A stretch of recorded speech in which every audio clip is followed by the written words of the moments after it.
مؤمنانو د زنا ضرر او نقصان چې د په ګناونو کې کبیره ګناه ده.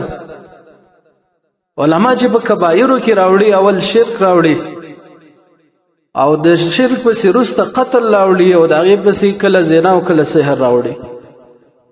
په لوی کبایرو ګناونو کې هغه دا ګناه ده. امام احمد رحمه الله فرمایي چې لا اعلم من القتل ذنبا اعظم من الزنا. وایزه د قتل نه وروسته لویه ګناه نه پیژنم مگر د زنا نه.